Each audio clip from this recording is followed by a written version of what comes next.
Hey, everybody. Welcome. Thank you very much for joining us for our information session related to Edina Virtual Pathway.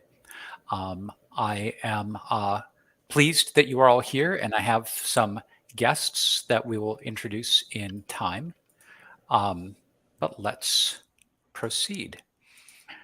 First off, I wanted to note that if you have any questions during this presentation, the link that you see on your screen right now can be used to submit those questions. We're streaming via YouTube, and YouTube doesn't have a built-in way that's elegant for you to share your questions. So if you put this URL into a separate browser window, throughout tonight's seminar, we'll have somebody, Willie, will be checking to see if there are questions, and we'll monitor it. Likewise, if you'd like us to send you more information about Edina Virtual Pathway, you can use this link to request a follow-up, and we'll send you an email or give you a call. So again, if you have questions, you can use this link, bit.ly/evp-july, and I'm afraid it is case sensitive. For those of you who registered in advance, I also emailed this link to you. So let's talk about why we learn online, or why you or your family may choose to. Edina Public Schools takes pride in its work to ensure that its buildings are welcoming, safe environments for learners. But as much as we work to make our buildings a home away from home, they aren't actually home. For some students, there are fewer distractions and fewer stressors at home, and that translates into better learning. During the pandemic, many adults, you may be among them, had the opportunity to work from home. And some of those adults found that they preferred working from home and, in fact, were more productive. Well, students are the same way. For some, the place where they learn to tie their shoes is the best place for them to learn calculus or civics. You probably won't be doing calculus in elementary school, but your mileage may vary. All Edina students are growing in their digital literacy, but our virtual pathway provides an unparalleled opportunity to hone many of those skills which will serve people well throughout their future. Our students are going to graduate with tech savvy, strong communication abilities, and vital critical thinking skills. Students in the Edina Virtual Pathway are going to develop their capacities to work independently, but also to collaborate and self-advocate. What we're building are the definitive 21st century learners. What you see up on the screen to the right, we asked the parents of our online students from the past year why they chose Edina Virtual Pathway, and this word map summarizes their responses. They spoke to the rigor of our program, but also the flexibility of it. So let's talk a bit about this program. Our elementary program is an online experience that utilizes the excellence of the Edina staff. I myself am not just an Edina Schools teacher, but also a grad. Many of you may be aware of the reputation that Edina brings for academic excellence. Well, we bring that over to our online program now. Our curriculum is rigorous and standards aligned, and our elementary program includes time with specialists. We have PE class and we have the arts, which not all online programs are able to provide. And we also include enrichment opportunities led by talent development specialists. This is what some other schools will refer to as gifted and talented. So now I'd like to welcome David Higley. David is one of our returning teachers from the Edina Virtual Pathway Elementary program. David, thank you so much for being here. For starters, can you tell us a bit about how Edina Virtual Pathway went last year? Thanks, Stephen. So I am so excited to get started again this year with the virtual program. Last year's program was simply put just amazing. My class, the students were fantastic. They, like what you were talking about before, where the students sometimes don't get always a front row in the regular brick and mortar, the in-person part, and the virtual aspect. It's wonderful. I'm meeting with the students. Sometimes we are full class. Sometimes we're in small groups. Most of the time, we spend our time in small groups, And so, as one of the other teachers last year put it eloquently, she said that it's kind of like every child has a front row seat. And I love that. I feel like I'm more connected with my students in the virtual aspect than I was in person. Um, That's something I've heard from yeah, other teachers that sometimes parents are concerned about that relationship building, but when the teacher does it right, there's a neat opportunity. I remember as a teacher, sometimes if I wanted to pull a student aside and have a one-on-one conversation in person, sometimes that could be a little awkward. The student's like, "Oh, why does the teacher want to talk to them?" But when you are online, you just create this other little room, and suddenly, you're able to talk with them.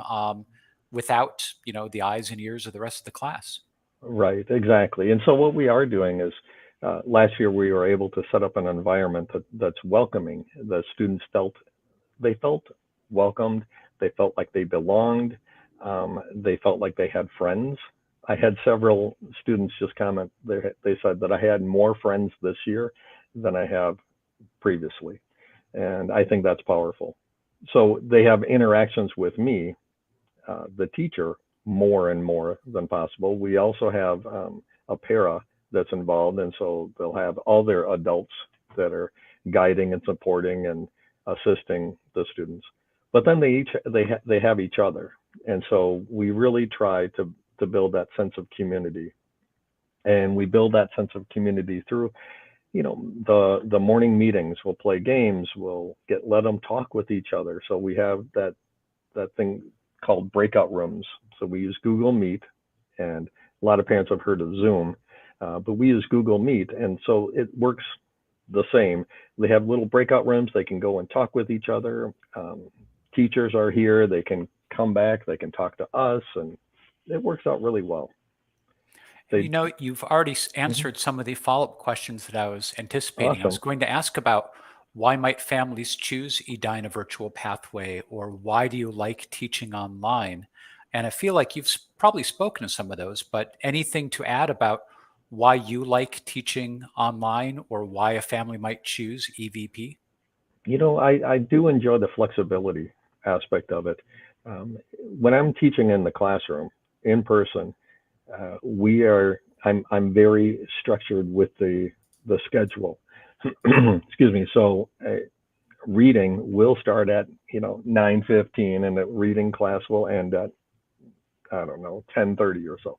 Um, However, when we're online, the students, while we will have small groups, but if they want to do their reading at 2 o'clock, and maybe they want to do their math first because they really enjoy the math, so they'll start their math and then they'll do their reading. It gives choice to their day. It gives some flexibility. I had some students get all their stuff done, or at least get started on their stuff right away. Maybe they were early risers.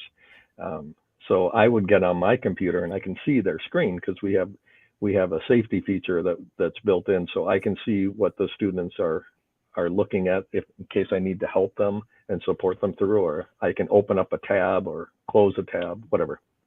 So it's a safe, secure environment.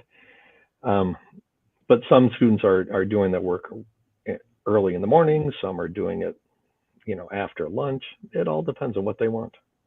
And I want to Yeah. speak to that. You raise a good point that this isn't the same thing that was happening during the early days of the pandemic, where we went to emergency learning, where with the Right. preparation and the forethought we're able to put into it, features like the ability for the teacher to see what's on each person's screen, which we're able to do because we will provide devices for our students, Right. um, allows us to create that feeling of the teacher being present, even though the students are in their own homes. We actually have, you talked about the flexibility. This screen, I'm not going to spend too much time on it, but these were just some quotes from people who participated last year in Edina Virtual Pathway at the elementary school level. And they speak to the flexibility and the success that they had last year. And actually, these are more of those. Which again, since we have had one of our own teachers here to speak to it, we're not going to read through these quotes. Right. Can we speak? Can Go I ahead, go ahead, can I David. jump in? If you can Sure. go back, I don't know if you're able. Okay, so if we look at this, the top right, so we have music class. My class had live music class, and we did do the recorder.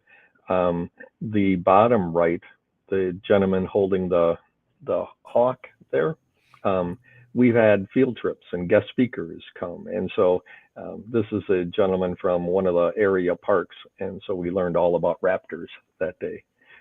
But some of the other things that we did do to build community is we toured and we used all our technology, and we toured Amazon, one of their distribution fulfillment warehouses. We looked at code. My class does a lot of coding, and so we did a lot of coding guest speakers in California. It's fantastic. So technology gives us another little avenue to connect kids not only to each other, not only to the teacher, but to their world and their interests. Thank you. So we've spoken about it a little bit already. What I've done is just grabbed one of the daily schedules. This might have been your own classroom, David, or it might have been one of your Mm-hmm. fellow teachers. Um, but this sort of is a day in the life of a student in Edina virtual pathway for one grade level or another. It's important to note that we're talking about K through 5, and certainly what your day looks like when you're in 5th grade versus and kindergarten or first grader are different. But this sort of captures it. Anything else, David, to speak to what a day looks like for our students? Uh, this is this looks really familiar with the schedule, right? So what it is we do have some synchronous, and we're going to talk about. I know a couple slides. We'll talk about the amount of time live in person, um, or live connecting on the computer. We have some synchronous activities, which are activities that we do at the same time, and then we also have some asynchronous. And so in 3rd grade, which is what I taught, is that we use a program called Schoology. And that's where all the students that's where I put all the assignments, and that's where the students can pull up, see what they're working on, see what their homework is. Some of the assignments in Schoology, they respond to in a digital manner, right? So they can write on their screen because it's our Chromebooks that the students use are touch sensitive, and I use a program where I can see them write on their screen. Let's see, some of them are just paper and pencil as well, because I also think that's important to have some digital experience, and don't forget the paper and pencil aspects. And some of the times are just unplugged, is where they will just close their computer and they will read a book, and so that's how we do it.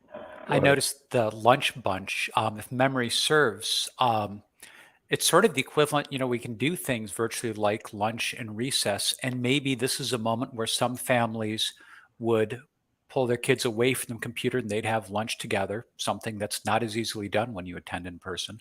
But also, that maybe is the moment for the kids to interact with each other. And so they would have lunch together with one of the paraprofessionals, just like they might supervise a lunchroom in person. The kids could eat lunch together without any of the pressure of, hey, get on task.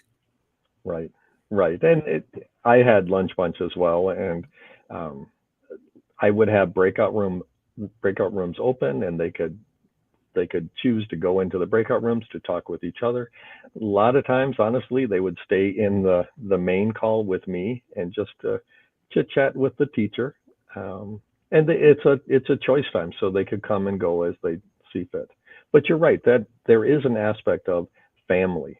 Family seems very important and an integral part in this process. I feel more connected with the families, and a lot of parents actually talked to me and they said that they valued really the connection with the teacher and the connection with their child. I've had parents say that they had never known how much the kids do in school than they did when we were in virtual. Very good. Thank you for that. Yeah, You mentioned Schoology. This slide just references the robust ecosystem, that there are all right, these electronic tools that we use to make the experience for our students at home as as excellent as possible.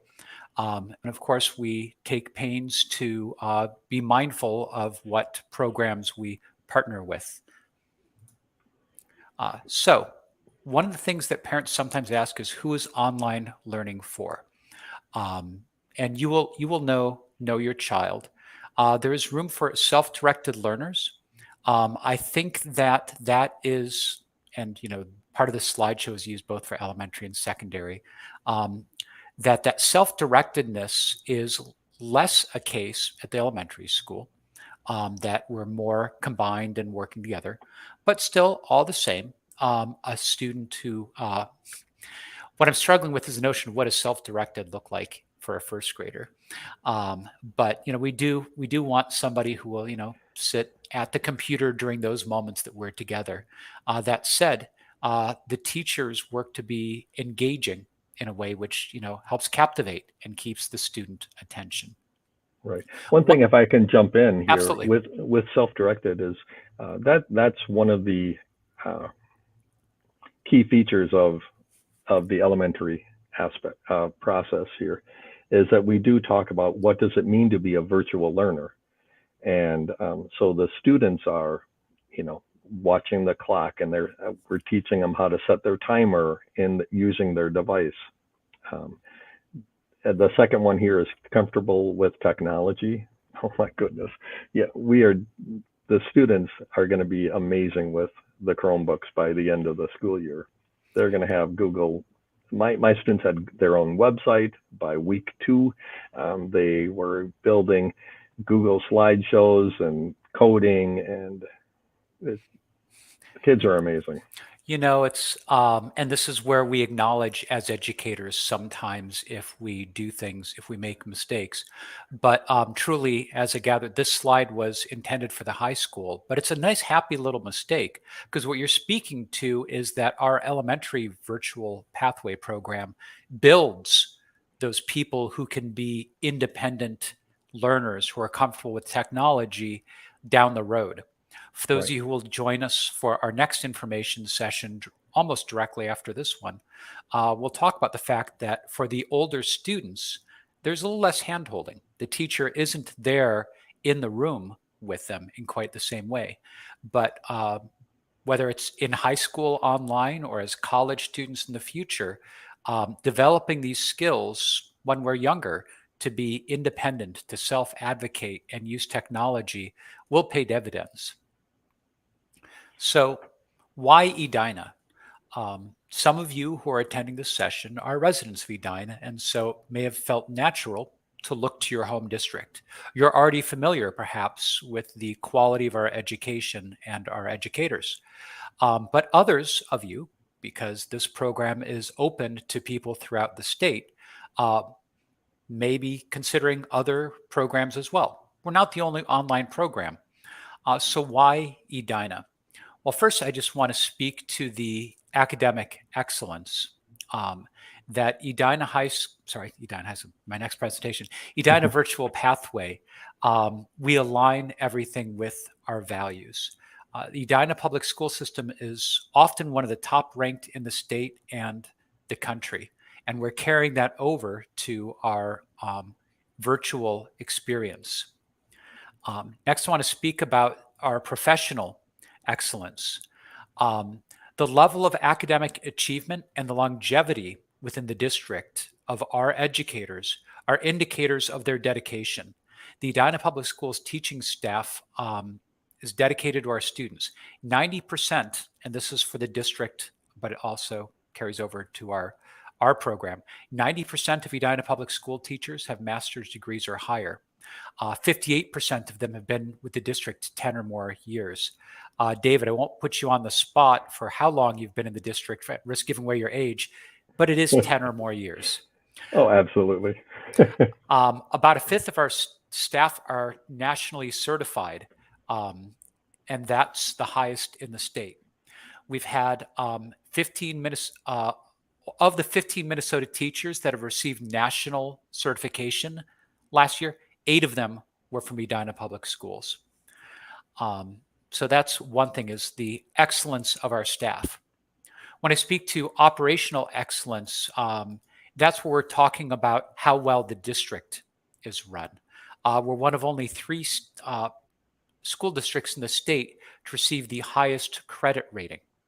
90% of parents say Edina Public Schools are as good or better than 3 years ago. And 82% said they would be, quote, proud to recommend Edina Public Schools. And more than 80% of the parents in our district would give teachers, principals, administration, and the school board positive performance ratings. And let's talk about a couple of other things in our district. Let's talk about equity. In Edina Public Schools, all learners will have access to the rigorous and challenging learning opportunities, and those lead to measurable growth and high achievement without predictable links to race, culture, or ethnicity. At Edina Public Schools, we believe that we must promote healthy school environments, establish high expectations for all learners, and erase any barriers that impede progress towards success. As I proceed to the next slide, I left the same slide up there. I also want to acknowledge that a great deal of the strength of Edina Public Schools comes from the community. And maybe some of the attendees of this session are parts of that community. The city of Edina and its residents continually shows overwhelming support for the school district in the surveys and as voting taxpayers. I've said that our schools are highly ranked and we provide academic excellence. I can at least say, in my experience as a teacher, sometimes I wasn't sure that that was because I was doing anything special, but rather because of the students who were sent to me and the clear education that they were receiving from their families as well. Let's talk about some frequently asked questions because we are almost out of time. David, I think you're the best one to answer this. In your experience, how much time were students directly connected to the screen? Right. That's when I meet with the parents right away in the beginning of the school year, that's typically the question that they ask. Okay, your child will not be on the computer all day long for 8 hours. Teacher will be, but the students typically will not. Since we work in small groups for the majority of the time, the students will be engaging live with an adult. It could be anywhere from, let's just say 3.5 hours with an adult. They will also use their screen at some points to do that. Remember, we talked about the asynchronous activity. So the Schoology assignments. So pulling it up, listening to a video, or engaging with the screen. But then other times we'll just shut the screen and read a book or work on their spelling or other workbook type deals. Excellent. Thank you very much. Can you talk a little bit about what's expected of the parents or guardians for our online students? So some parents thought that they had to sit exactly next to their child, and no, absolutely not. No, we're trying to build the students' self-advocacy and their own skills, and so no, just be a mom, be a dad, be a grandma. That's all we need. Make sure that help them remember to plug their device in before. Help them make sure that they have all their supplies nearby. Let's see, a nice, the environment is helpful. If they can have a quiet room or a quiet desk or somewhere that they say, this is my school spot, that's helpful as well. Very good. Thank you. Just being a little bit mindful of the time, let me take some of these. Do we have to live in the state of Minnesota? Sort of. In this program is free of charge for residents of the state of Minnesota. You'd be enrolling in our program instead of whatever other elementary school, and you have a right to a free public education. That says the state of Minnesota will not pay for your education if you are not a Minnesota resident. So if you are looking to participate, but are not a resident of Minnesota, there would be tuition. And for that small number of people who might be in that bucket, I would just ask you to reach out to me. For extracurricular opportunities, yes, you would be eligible, and this is less of a case at the elementary level, but you would be a member of the Edina Public Schools communities. So students of all ages qualify to participate in whatever sports or activities that our in-person students do. And then special education. Again, we're running a little bit short on time because David had so much wisdom and insight to provide. But yes, of course, we provide special education services for our students. And when it comes to virtual pathway, as it is for anybody in special education, it varies from student to student. Special education, while all education should be individualized, special education is a place where it is especially so. And so what I would suggest is if you have questions about what the experience would be and the services provided for your child in particular, please reach out to me. And when can I enroll my student in Edina's virtual pathway? You can at any time, the sooner the better.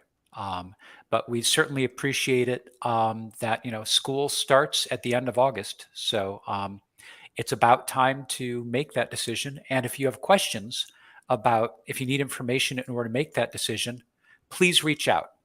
That link that we posted, the bit.ly/EVP-July, that's one way that you can do it. You can also just send me an email or give me a call.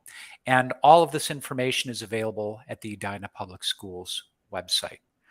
We're going to need to wrap this up so that we can be present and ready for our Edina High School presentation, at which point I will probably accidentally make references to elementary. But I digress. That's why David is the teacher and I'm not. David, thank you so much for being here tonight. Thank you. This was fun. And to the families and students who are watching, thank you so much for being here tonight. I look forward to your questions, and we look forward, hopefully, to seeing some of you and the students in the future. I have Take care, one everybody. question. Okay. Do you want to answer it real quick? Absolutely. How much in advance the assignments are given on Schoology for third grade students? David? That's an excellent point. Excellent point. So I will put my typical routine is to put everything up on Monday, usually over the weekend. So usually by Sunday, maybe Saturday, all the next week's assignments will be up and current. So you'll get a week. Very good. Thank you. And thank you to all of you. Have wonderful evenings, everyone.